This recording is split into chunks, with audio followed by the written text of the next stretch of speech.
எப்பொழுதாவது கண்ணாடியில் உங்களை பார்த்து I am not good enough அப்படின்னு சொல்லி நீங்கள் நினச்சிருக்கிறீங்களா? மற்றவர்களோட நீங்கள் ஸ்மார்ட்டாக இல்லை, மற்றவர்களோட நம்ம திறமை இல்லை, நம்ம ஸ்ட்ராங்காக இல்லை அப்படின்னு சொல்லி நீங்கள் என்னைக்காவது உங்களை பற்றி சந்தேகப்பட்டிருக்கீங்களா? ஆனால் உங்களுக்குள்ள நீங்கள் அறியாமையே உங்களுக்குள்ள ஒரு மிகப்பெரிய பவர் ஒன்று இருக்குது அப்படின்னு சொல்லி நான் சொன்னால் நீங்கள் என்ன செய்வீங்க? அந்த பவர் மூலம் உங்கள் லைஃப்பில் வரக்கூடிய எல்லா பிரச்சனைகள், அது ஃபியராக இருக்கட்டும் இல்லை ஃபெயிலியராக இருக்கட்டும், எல்லாத்தையும் உங்களால் ஓவர் கம் பண்ண முடியும். அந்த பவரை பற்றி தான் நம்ம இப்போ இந்த எபிசோடில் நம்ம பார்க்க போகிறோம். நீங்கள் கேட்டுக்கொண்டிருப்பது power of yourself with PA Bala. Every Friday evening 7 o'clock நம்ம பாட்காஸ்டோட புது எபிசோடுகள் ரிலீஸ் ஆகிட்டு இருக்குது. அதை நீங்கள் மிஸ் பண்ணாமல் இருக்கிறதுக்கு நம்ம பாட்காஸ்ட்டை ஃபாலோ பண்ணி எப்போது இணைப்பில் இருங்க. ரொம்ப வருடங்களுக்கு முன்னால் ஒரு மிகப்பெரிய பாலைவனம், அந்த பாலைவனத்துக்கு பக்கத்தில் ஒரு சிறிய கிராமம் ஒன்று இருக்குது. அந்த கிராமத்தில் மீரா வசித்து வந்துக்கிட்டு இருக்கிறாங்க. அந்த மீரா ஒரு அமைதியான ஒரு பெண், அதே நேரத்தில் ரொம்ப ஷையாக இருப்பாங்க. தன்னை பற்றி எப்போதுமே டவுட் பண்ணிக்கிட்டே இருப்பாங்க. அந்த வில்லேஜில் மிகப்பெரிய தைரியமுடைய வாரியர்ஸ் இருக்கிறாங்க, ரொம்ப திறமையான மனிதர்கள் இருக்கிறாங்கன்னு எப்போதுமே பாராட்டினாலும் தனக்குள்ளே மீரா பற்றி ஒரு எண்ணம் இருக்கும். தான் ஒரு ஆர்டினரியான ஒரு மனுஷன், தனக்குள்ளே எந்த திறமையும் கிடையாது, தான் ஒரு திறமை இல்லாத, ஒரு ஸ்ட்ரென்த் இல்லாத ஒரு பெண் அப்படின்னு சொல்லி அவங்களுக்குள்ளே எப்போதுமே அவங்கள பற்றி ஒரு டவுட் ஒன்று எப்போதுமே இருக்கும். ஒரு நாள் சாயங்காலம் இந்த சூரியன் மறைஞ்சதுக்கு அப்புறம் அந்த வில்லேஜ் முழுவதுமே இருள் சூழ்ந்து இருக்குது. திடீரென்று ஒரு புயல் அந்த பாலைவனத்திலிருந்து வருது. புழுதி புயல் ஒன்று அந்த பாலைவனத்திலிருந்து இந்த கிராமத்தை நோக்கி வந்துக்கிட்டு இருக்குது. இதனால் அந்த கிராம மக்கள் எல்லாருமே பயந்துக்கிட்டு தன்னை காத்துக்கொள்வதற்காக அவங்கவுங்க வீட்டுக்கு போகிறாங்க. அப்போ எல்லாத்துக்கும் ஒரு பயம் ஒன்று வருது. அந்த கிராமத்தில் எல்லாருக்கும் வைத்தியம் பார்த்து கொண்டு இருந்த வைத்தியர் அம்மா மூலிகை பறிக்கிறதுக்காக போனாங்க. அவங்க இன்னும் திரும்பியே வரலை அப்படின்னு சொல்லி எல்லாத்துக்குள்ளே ஒரு பயம் வருது. அந்த ஊர் தலைவர் எல்லாம் எல்லாத்தையும் ஒன்று கூடி இப்போ போய் யார் நம்ம போய் அந்த வைத்தியர் அம்மாவை கூப்பிட்டு வர்றது அப்படின்னு சொல்லி கேட்கும்போது எல்லாரும் அமைதியாக இருக்கிறாங்க. ரொம்ப திறமையான அங்கே இருக்கக்கூடிய மனிதர்களும் சரி, ரொம்ப ஸ்ட்ராங்கான வாரியர்ஸ் எல்லாருமே போகிறதுக்கு தயக்கப்பட்டுக்கிட்டு ரொம்ப அமைதியாக இருக்கிறாங்க. அப்போ அந்த கூட்டத்தில் இருந்து மீரா நான் போகிறேன் அப்படின்னு சொல்லி வராங்க. எல்லாரும் மீரா நான் போகிறேன் அப்படின்னு சொன்னதை கேட்ட உடனே எல்லாரும் அங்கங்கே பேச ஆரம்பிச்சுக்கிறாங்க. இது ஒரு பொண்ணு, அது இல்லாமல் எப்போ பார்த்தாலும் தனக்குள்ளே திறமை இல்லை, தான் ஒரு ஈஸியான பொண்ணு அப்படின்னு சொல்லி திங்க் பண்ணிக்கிட்டு இருந்தவா இவா எப்படி போய் கூப்பிட்டு வருவா அப்படின்னு சொல்லி அங்கங்கே பேச ஆரம்பிச்சிருந்தாங்க. மீராவோட அம்மாவும் அழுகுறாங்க. நீ ஒரு சின்ன பொண்ணுமா, உன்னால் போய் எதுவும் பண்ண முடியாது, நீ போகாத அப்படின்னு சொல்கிறாங்க.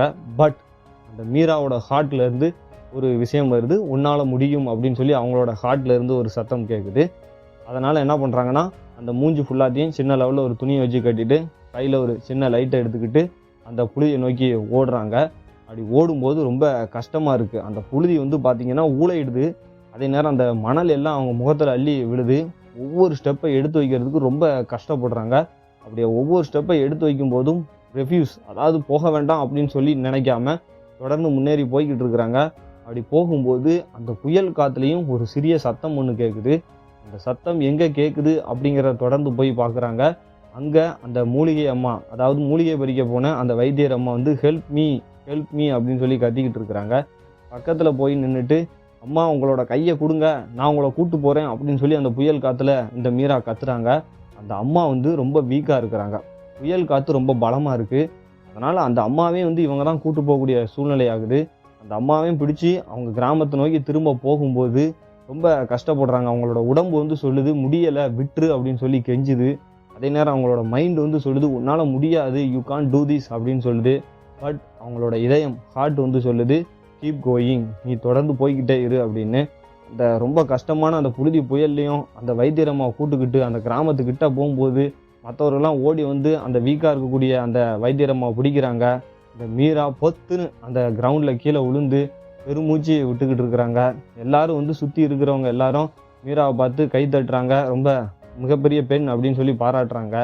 அந்த ஊர் தலைவர் மீரா கிட்ட முட்டி போட்டு மீராவோட கையை பிடிச்சி, இன்னைக்கு நீ ஒரு மிகப்பெரிய விஷயம் செஞ்சுருக்கிற, இன்னைக்கு நீ ஒரு மிகப்பெரிய விஷயத்த ப்ரூஃபும் பண்ணியிருக்கிற.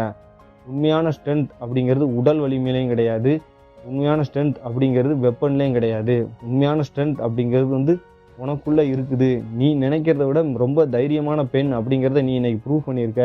அதே நேரம் சுற்றி இருக்கிறவங்களுக்குள்ளேயும் நீ ப்ரூவ் பண்ணியிருக்க, எல்லாருக்குள்ளேயும் திறமை இருக்குது அப்படிங்கிறத. அன்று இரவு மீரா என்ன பண்ணுறாங்கன்னா எத்தேரம் போல் அவங்க இரவு நேரத்தில் தனியாக இருந்துக்கிட்டு வானத்தை நோக்கி பார்த்துக்கிட்டு இருப்பாங்க. அதே மாதிரி பார்த்துக்கிட்டு இருக்கும்போது அவங்க மனசுக்குள்ளே ஒரு எண்ணம் வருது, நம்ம நினச்சதை விட நம்ம ஒரு திறமையான ஒரு பெண், நமக்குள்ளே எதுவுமே இல்லை அப்படின்னு நினச்சிக்கிட்டு இருந்தோம். பட் நமக்குள்ளே ஒரு மிகப்பெரிய பவர் ஒன்று இருக்குது அப்படிங்கிறத அன்னைக்கு தான் வந்து மீரா ரியலைஸ் பண்ணிக்கிட்டு இருந்தாங்க. இந்த கதை நமக்கு சொல்லிக் கொடுக்கக்கூடிய ஒரே ஒரு விஷயம் என்ன அப்படின்னா, நம்ம எல்லாருமே நம்ம நினைக்கிறத விட ரொம்ப ஸ்ட்ராங்கான பர்சன், ரொம்ப திறமையான பர்சன். பட் பெரும்பாலும் நம்ம என்ன நினைக்கிறோம் அப்படின்னா, நம்மளை பற்றி ரொம்ப லோவாகவே, ரொம்ப அண்டர் எஸ்டிமேட் பண்ணியே நம்ம வந்து நினச்சிக்கிட்டு இருக்கிறோம். மீரா வந்து ரொம்ப ஸ்ட்ராங்கான பர்சனோ இல்லை தைரியமான ஒரு பர்சனோ கிடையாது. பட் அந்த சுச்சுவேஷன் ஒன்றுன்னு வரும்போது அவங்களுக்குள்ளே இருந்த பவர் என்ன, அவங்களுக்குள்ளே இருந்த ஸ்ட்ரென்த் என்ன அப்படிங்கிறத வந்து அவங்க ரியலைஸ் பண்ணிக்கிட்டாங்க.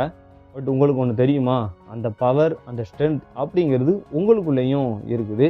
பட் நம்ம பெரும்பாலும் என்ன பண்ணுறோம் அப்படின்னா, நான் ஒரு விஷயத்தில் வந்து சக்ஸஸ் ஆகிட்டேன் அப்படின்னா நான் வந்து என்னை நம்புவேன், எனக்குள்ள கெப்பாசிட்டி இருக்குது அப்படிங்கிறத நான் நம்புவேன் அப்படின்னு சொல்லி பெரும்பான்மையாக நம்ம நினச்சிக்கிட்டு இருக்கோம். பட் ரியாலிட்டி என்ன அப்படின்னா, நீங்கள் எப்போ உங்களை நம்புறீங்களோ, நீங்கள் எப்போ வந்து உங்களுக்குள்ளே வந்து திறமை இருக்குன்னு நீங்கள் நம்புறீங்களோ, அப்போ தான் சக்ஸஸ் வந்து உங்களை வந்து தொடும். அதனால் நான் உங்களுக்கு இந்த எபிசோடில் கொடுக்கக்கூடிய சேலஞ்ச் என்ன அப்படின்னா, நீங்கள் வந்து I am not good enough, I am not strong enough அப்படின்னு சொல்லி நீங்கள் எந்த விஷயத்தை வந்து ரொம்ப நாளாக அவாய்ட் பண்ணிக்கிட்டே இருக்கிறீங்க, ரொம்ப நாளாக செய்யாமல் எந்த விஷயத்தை நீங்கள் அவாய்ட் பண்ணிக்கிட்டே இருக்கிறீங்கிறத கொஞ்சம் திங்க் பண்ணி பாருங்கள். அதே நேரம் அந்த விஷயத்தை அடையிறதுக்கு ஒரு சின்ன ஸ்டெப் ஒன்று இன்றைக்கே எடுத்து வைங்க. நெக்ஸ்ட் டைம் நீங்கள் என்னைக்கெலாம் வந்து ரொம்ப பவர் இல்லை, எனக்குள்ளே வந்து ரொம்ப ஸ்ட்ரென்த் இல்லை அப்படின்னு சொல்லி நீங்கள் ஃபீல் பண்ணுறீங்களோ, அன்னைக்கு இந்த மீராவோட ஸ்டோரியை ஞாபகம் வச்சுக்கணும். நல்லா எப்போதுமே ஞாபகம் வச்சுக்கிறதுங்க, I am stronger than I think அப்படின்னு சொல்லி என்றைக்குமே நீங்கள் வந்து சொல்லணும். ஏன்னா இங்கே உண்மை என்ன அப்படின்னா வந்து, நீங்கள் வீக்கான பர்சனோ இல்லை ஒரு ஆர்டினரி பர்சனோ கிடையாது. நீங்கள் சிந்திப்பதை விட நீங்கள் வந்து மிகவும் திறமையான ஒரு பர்சன். நீங்கள் நினைக்கிறத விட உங்களுக்குள்ள மிகப்பெரிய திறமை ஒன்று இருக்குது. ஆனால் அதை நீங்கள் எப்போ உணர்றீங்களோ, அதை எப்போ நீங்கள் பார்க்குறீங்களோ, அப்போ தான் உங்களோட வாழ்க்கையில் வந்து மிகப்பெரிய மாற்றம் உருவாகும். இந்த விஷயத்த உங்களோட ஃப்ரெண்ட்ஸ் அண்ட் ஃபேமிலிக்கும் ஃபார்வர்ட் பண்ணுங்கள், அவங்களும் வந்து தெரிஞ்சுக்கிடட்டும். நம்ம போட்காஸ்ட்டை பற்றிய கருத்துக்களை நீங்கள் ஃபேஸ்புக், இன்ஸ்டாகிராம், லிங்க்டின்ல PA பாலா அப்படிங்கிற ப்ரொஃபைலில் எனக்கு எப்போதுமே வந்து மெசேஜ் பண்ணலாம். எப்போதும் இணைந்துங்கள். பவர் ஆப் சொல்லுடன் அடுத்த எபிசோடில் உங்களை சந்திக்கிறேன். மிக்க நன்றி.